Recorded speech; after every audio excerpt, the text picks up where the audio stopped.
Muraho neza nshuti z'ikiganiro gitambuka kuri YouTube channel yacu mumaze kumenya muri benshi Menya Uhinduke. Ndabasuhuje cyane aho muherereye hose, hobe muri aya masaha. Ndabizi ko mudukurikiranye muri benshi, ndabibona ku ma comments, kuri likes zanyu ndetse n'ama subscribe mukomeza gukora. Ndabashimiye rwose, murakoze mukomereza aho ngaho. Twaraye twize inyigisho yagira giti ukuri gufasha, ukuri nka ingredient, ukuri nka nkimwe mu ntungamubiri zunganira urukundo kugaruka mu mwimerere warwo. Ni byinshi twize kandi mwakoze cyane. Hari abaciye muri inbox baranyandikira ko bungutse byinshi, nkuko channel yitwa Menya Uhinduke. Ni byiza kumenya hanyuma ugahinduka. Na uhinduka atamenye. Impinduka nziza zituma umuntu atongera kugira ingeso mbi cyangwa se ibikorwa bibi nuko abanza akamenya. Ariko iyo uhindutse nta bumenyi, nanone bwabujije bushobora gutuma wongera gusubira mu kibazo cyangwa se mu byaha runaka wari umaze iminsi ujyamo. Ubu rero ingredient yindi ya kabiri tugiye kwiga, ingredient ifasha nkayikunda cyane, cyangwa se vitamine. Nkuko tubizi ko umubiri wacu kugira ukore neza tuba tugomba kugira amavitamine runaka, tuba tugomba kugira izo ntungamubiri zunganira umubiri wacu. Hari amavitamine C, amavitamine B, za vitamine A. Nkuko ndetse murabona muri iyi minsi nk'icyorezo cya corona cyugarije isi, murabizi ko tuba dusabwa cyane kurya ibiryo byiganjemo vitamine C. Ari byo dusanga muri izo ndimu cyangwa oranges fruits. Ibyo ngibyo biradufasha cyane kugira ngo umubiri wacu ubudahangarwa bwiyongere. Uko rero nako twageranya urukundo rwacu tukarugira umubiri. Noneho umubiri wacu kugira ngo wubakike neza ntihakagire indwara iruhangara, twargize ihe vitamine. Twaraye turiye vitamine y'ukuri, tugiye kurya vitamine noneho y'ubwenge. Tugiye kurebera hamwe ubwenge bufasha gute urukundo. Ese urukundo rudafite ubwenge rwaba urukundo rutanga umusaruro ungana iki? Urukundo narwo nanone rufite ubwenge rutanga umusaruro ungana uti? Tugiye kubirebera hamwe.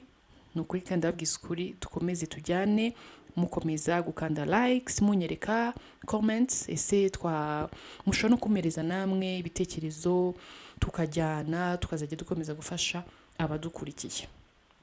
Ubwenge rero kugira ngo rufashe urukundo kugaruka mu mwimerere warwo bisaba iki? Tuzi neza ko icyambere ku bwenge hatari ubw'umuntu runaka, ntabwo ari ubw'abagabo gusa, si ubw'abagore gusa. Ubwenge ni ubwa twese. Kuva isi yarimwe, kuva twakwisanga kuri iyi si uko ibinyejana byagiye bisimburana, ubwenge ni ubwa buri wese. Icyo nicyo cyiza. Impamvu ari ubwa buri wese ni uko ari karemano.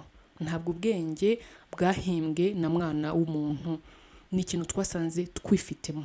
Niyo mpamvu nta muntu ukwiye kugukangisha ngo azi ubwenge wowe ntabwo uzi. Ahubwo icyo navuga turutanaho, buri muntu arusha mugenzi we, habaho gusobanukirwa. Umwe akamenya kuactivatinga cyangwa se kumenya gucana, cyangwa se akamenya mbere y'undi ko afite ubwenge. Wa wundi kuba bitagaragara ko afite ubwenge ntabwo ari uko batabufite, nuko abatamenye kubwishakamo kuko babuhari, ntabwo aba uri kure yawe. Ubwo rero ubwo tumaze kubona ko ubwenge ari ubwa twese, ari ubwa buri muntu, hatari ubw'umugabo cyangwa umugore gusa, reka tugerageze turebe ukuntu twabwactiva muri twe, maze bukadufasha kugarura urukundo muri kamere yarwo. Tugiye kubanza turebere hamwe ese ubwenge ni iki nka definition ho ngufiya. Mwese mukurikiye YouTube channel Menya Uhinduke, harimo abize. Ndabizi ko mvugana n'abantu b'intiti bazi byinshi kundusha, ndetse ndavugana n'abize za philosophie, ndavugana n'abize za psychologie, ndavugana n'abize za médecine, science muri rusange, abize za finance, amakuru menshi cyane atandukanye.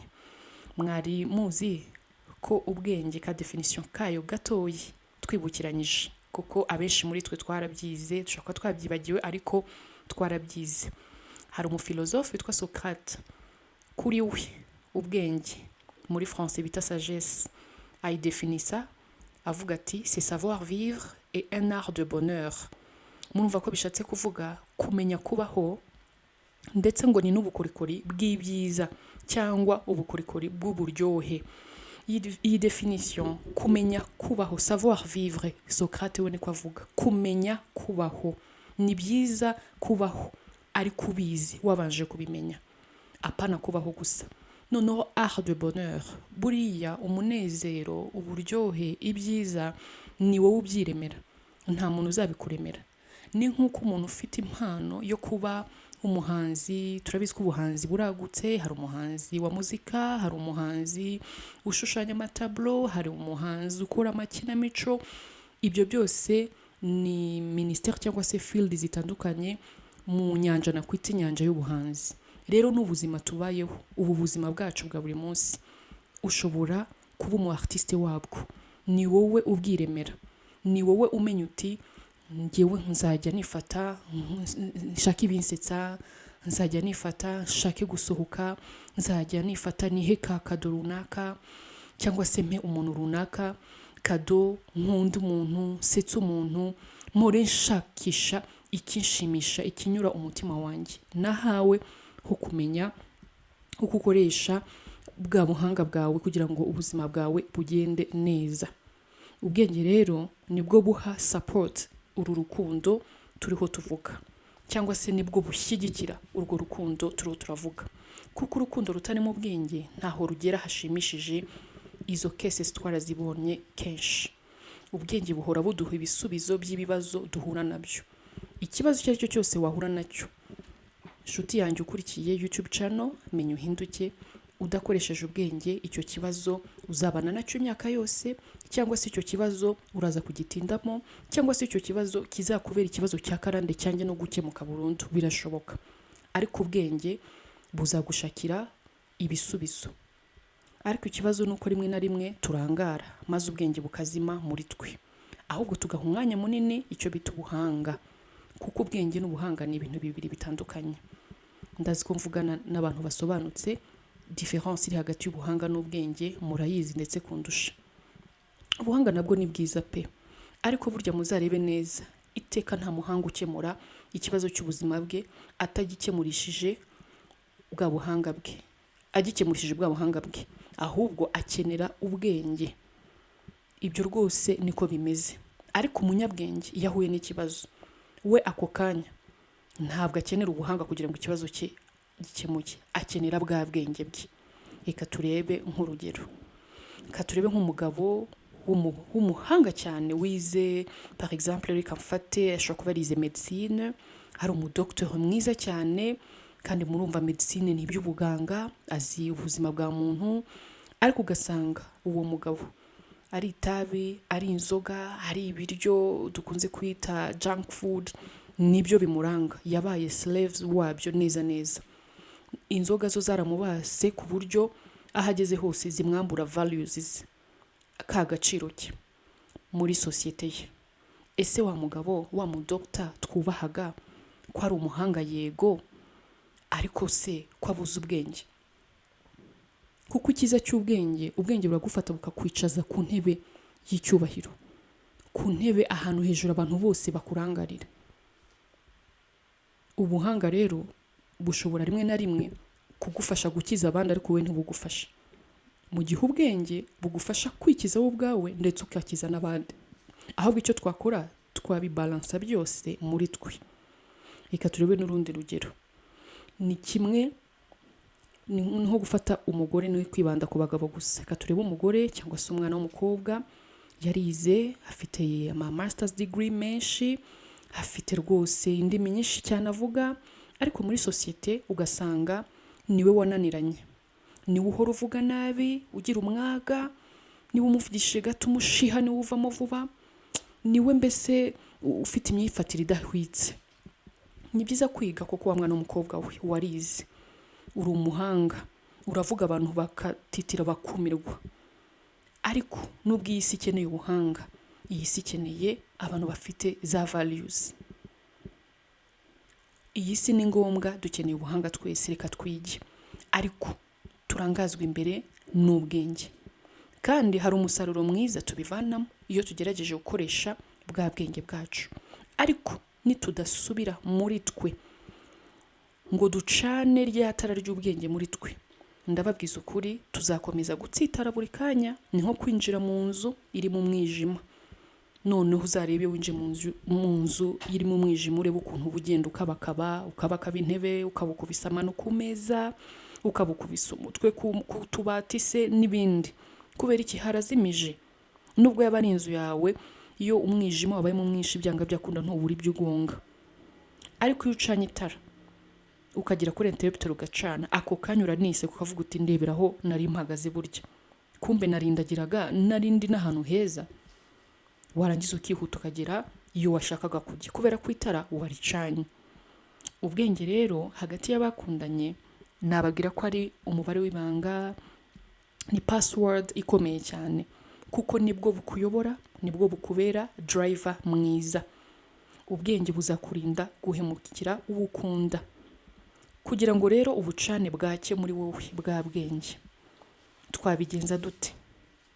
Reka turebe uko twagerageza gucana rya tara ry'ubwenge, kuko ntawe udafite ubwenge, ntawe udafite iryo tara muri we. Icyambere nuko wiga kugendana n'abanyabwenge, kuko aho utinze usanaho, ibyo murabizi neza. Yewe na Bibiliya abantu benshi cyane bafata nk'igitabo kirimo amagambo ngo yavuzwe n'Imana, rwose bamwe niko mubyizera, ni byiza cyane. Murabizi ko hari verset biblique nyinshi cyane zigaruka ku bwenge. Hari naho mu migani ngira ngo bavuga ngo genda n'abanyabwenge nawe uzaba nkabo. Ngo ariko nugendana n'abapfapfa, ngira ngo babasha kugiranya ko none uzaba umupfapfu barenza ahubwo.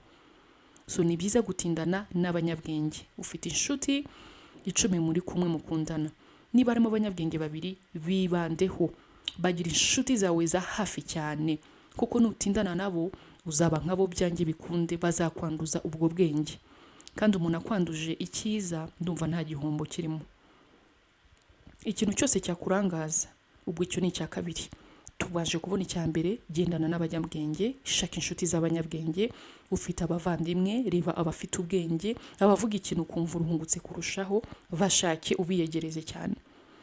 Icya kabiri, ikintu cyose cyakurangaza kitari buguhe umumaro, utari mwiza, uragishakaho iki koko? Kihorere. Urugero, hari amafilme tureba, hari za music twumva, n'ibindi byinshi murabizi ushobora kumva n'amateatre, ariko zikakurangaza.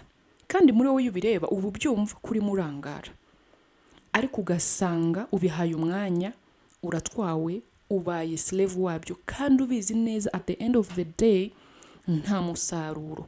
Uwakubaza mu by'ukuri iriya movie umazeho 3 hours wungutse mwiki? Ugasanga nta kintu cyakunguye. Ariko niba ari movie nziza igufungura ubwonko, igufungura amaso, niba ari music ituma umenya amagambo meza y'ubwenge, tindana nabyo. Nibyo koko wishaka kureba ibintu bigutwarira umwanya kandi nta mumaro biri buze kuguha. Ibyo rero ndagira ngo mbabwire ko ari amayeri yubatswe kera cyane mu myaka myinshi ishize. Uko tuzagenda tubana, tuzajya tugenda tugaruka ku kintu cyagiye kibyara ibintu byose ubona twatwawe. Aya mayeri yagiye avuka gahoro gahoro. Ubundi kera amasinema gitangira habagaho movie yisaha imwe, movie y'amasaha 2. None ubamenye imivuno bakora series, film ikazabaho ifite series idashira na gato, nawe ukabaho uri umucakara w'iyo filime. Ibyo byose ni amayeri tuzagenda twiga ukuntu biduhuza. Ibyo byose nibyo abazungu batuzaniye, babyita za civilisation. Civilisation ni nziza, hari cyo byazanye turunguka, abanyafrika dusa nkaho dufungutse, ariko ugenzuye neza urwo rukundo rwabo bitwaga ko batuzaniye za civilisation harimo amayeri. Tugerageze twe kurangara, turebe ko urukundo rwacu rwa original rwagaruka. Kuko nshuti zanjye mugerageje kureba divorce rate za kera na divorce rate z'iki gihe ntaho bihuriye na gatoya. Abazungu baduteyemo virus cyangwa se nakwita kamere y'irari. Umwanya w'urukundo naturel badushyiriyemo irari. Ni bake cyane bagikundanye n'urukundo nyarwo. Ubuhanga bwaruse ubwenge. Kera abanyafrika rwose amateka iyo tuyasomye ntabwo bari barize ngo A cyangwa B cyangwa amashifre ariyo mibare, ariko ubwenge bwabo bwari butangaje. Nahani wacu Rwanda, ubwenge abanyarwanda bagiraga bwari butangaje. amateka twereka neza ukuntu umwana yavukaga ataruzuza amezi 9 agapremature bakamenya kumufata bakubaka ingobyi ngo mu ruhu rw'intama bakamukurira ka couveuse umwana agakura amezi 9 ye akagera. Iyo yari medicine traditionnelle. Abanyarwanda bafite ubwenge bwinshi cyane bagakoresha meteo traditionnelle bakamenya bati imvura izagwa iki n'iki. Ubwo bwenge bwagiye. Ubuhanga batuzaniye nabwo ni byiza, ni iterambere, ni technology, biroroshye nibyo, ariko iyo bigiye mu makamere yacu hari icyo byasimbuye, hari icyo byavanyemo by'umwimerere. Ariyo mpamvu ubona muri society results ya marriage ikomeza kuba negatively high. Ariko twongere duhe intebe y'ubwenge muri twe, biraza kutubanisha neza, ibyemezo dufata tubishyire mu bwenge, twirinda guhubuka. Ikintu cyose waba ugiye gukora ukabanza ugashyira mu bwenge. Niba ari film ugiye kureba, nongere mbisubiremo, ubanze urebe uti ni bwoko ki. Niba ari inshuti zawe zisesengure, bafite level y'ubwenge inganite. Ubwenge nta handi uzabupimira, nuko iteka ari ikintu kizaguha umusaruro mwiza ku maherezo yacyo. Niba ari business ugiye gufungura, urebe ni business bwoko ki. Hagati rero y'abantu bakundana, niba ari abantu b'ingaragu, abafiancé, umuntu ugiye guhitamo, shyira mu bwenge. Ari umukobwa, mbere yo kwemera uwo musore, shyira mu bwenge. Abantu mwubatse, mushaka muba mumaranye 20 ans de mariage cyangwa 30 ans de mariage, ariko intonganya ni nyinshi cyane. Hari n'ababanye bavuga bati reka ngume muri uru rugo kubera abana nabyaye. Ibyo nanone ntacyo bimaze. Urugo rwakabaye kuba urugo ruryoshye, kuko urukundo nicyo kintu cya mbere kiryoha cyane. Ariko iyo kirimo ubwenge, urukundo rutarimo ubwenge ni ya couple bazaba bari mu muhanda bagenda, ukajya una abantu bahuye uwo munsi, si abantu bamaranye abana, bamaranye imyaka, si abantu bamaze kubyarana, kandi abantu bamaze kubyarana nibwo igihango kiyongera. Reka mbashimire inshuti zanjye, tuzajya dukomeza tuganire. Ingredient mbafitiye ni nyinshi cyane zunganira urukundo, turakomeza tuze tuzirebe, hanyuma mukomeza gukanda like, share and subscribe. Yari Kaneza wa Mugabo cyangwa Kaneza Mugabo. Thank you so much.